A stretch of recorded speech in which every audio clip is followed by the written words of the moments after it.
History shows that no country stayed on top forever. 100, 200 years at the max, and then they peak and go into decline. So I presume we're no different from anybody else.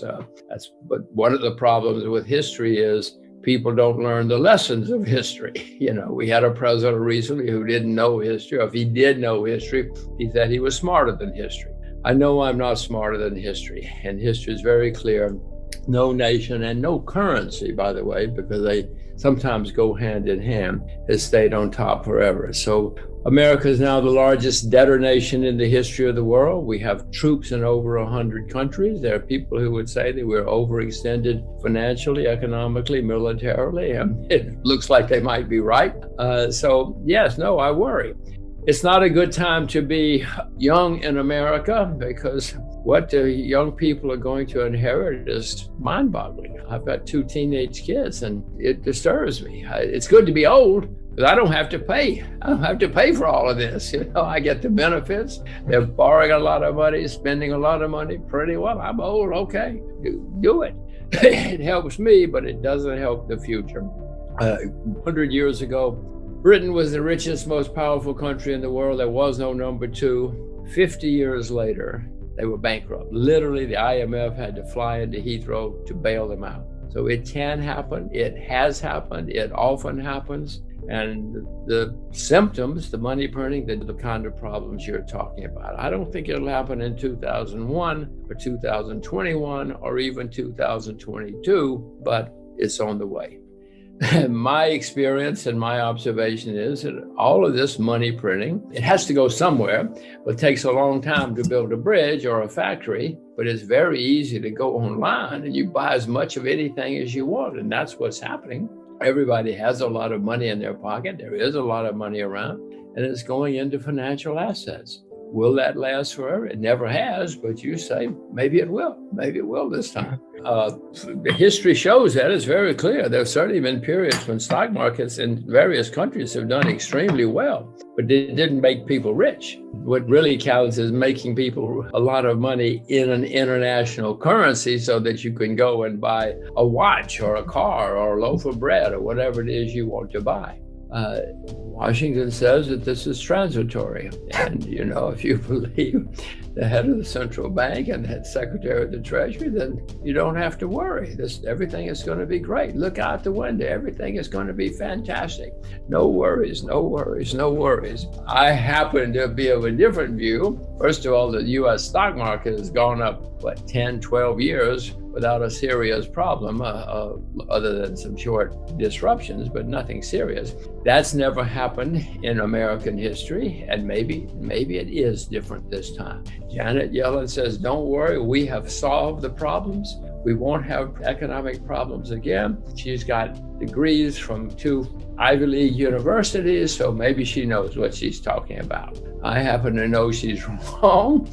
We will have problems again, and when they come, it's going to be horrible. 2008, we had a problem because of too much debt. Since 2008, the debt everywhere has skyrocketed by gigantic amounts. So it would be my view that the next time we have a problem, it's going to be the worst in my lifetime, given that the debt is so, that may sound like some kind of wild statement, but look out the window. The debt is there. The debt goes higher every day. I know what it caused in 2008. It's got to be worse next time around. Eventually, of course, we may have hyperinflation. Britain ended with not hyper like Venezuela, but very serious. And the value of the currency went down 80% against the US dollar over a few decades. That's pretty serious stuff. If you happen to be a British citizen, I doubt that we will end in hyperinflation quickly. That's usually towards the very, very end of a long decline. Venezuela had been declining for a long time. Zimbabwe was in decline.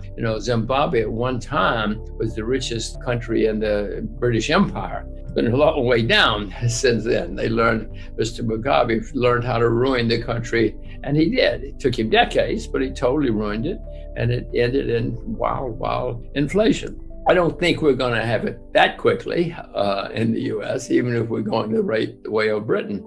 Don't panic yet. But it doesn't mean we can't have serious inflation and a decline of the standard of living and a decline of the value of the currency, and we probably will. History is pretty clear. That's what happens. Social Security will be paid. You may not be able to buy very much with your Social Security, but you will be paid. I mean, in Russia, they still pay the Soviet retirement obligations, but it doesn't do you much good. So the question is, that kind of default, I cannot see that happening in the US. However, the value of the money is certainly going to continue to decline. As I said, the British pound went down 80% against the value of the US dollar, which replaced it as the world's reserve currency. I'm sure that the value of the US dollar is going to continue to decline. Everybody watching this knows that the dollar is not what it used to be. It depends on whether you're buying bread or gasoline or anything. It's not the same, and it continues to decline. And they're not on your side, as I told you. They want to keep their jobs. I don't like saying any of this, by the way, except for the fact that I'm old. It's good to be old. It's good to be an old American in 2021. It's not good to be a young American in 2021. Well, I mean, these people don't understand much about the world.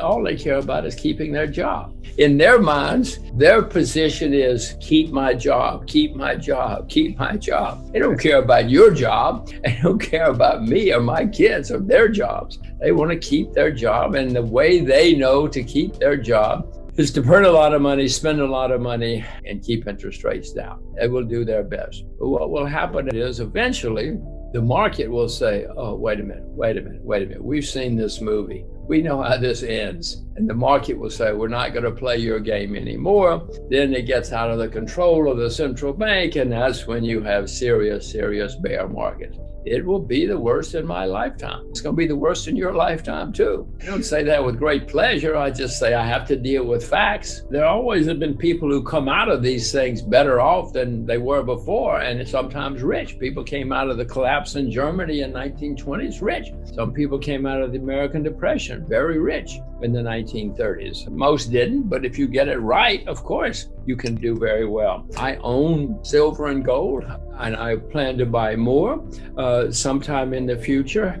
My timing is never very good, but I will definitely buy more of both, because before this is over, both are going to skyrocket.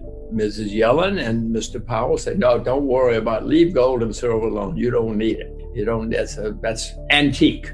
That's archaic. Well, I'm an old peasant, and I know, all of us old peasants know, when things go wrong, we want to have a little silver over in the closet. We want to have a little gold under the bed, because we know that when things collapse, gold and silver will help you. It won't take care of you, it will help you. So I am buying both, and I will buy more. I'm also buying commodity indexes, because by definition, if commodities go higher, that's inflation. I mean, if the price of rice goes up, that's inflation. So I own rice. I own agricultural commodities. I own all commodities through an index, because by definition, if they're going to drive up prices, those will benefit.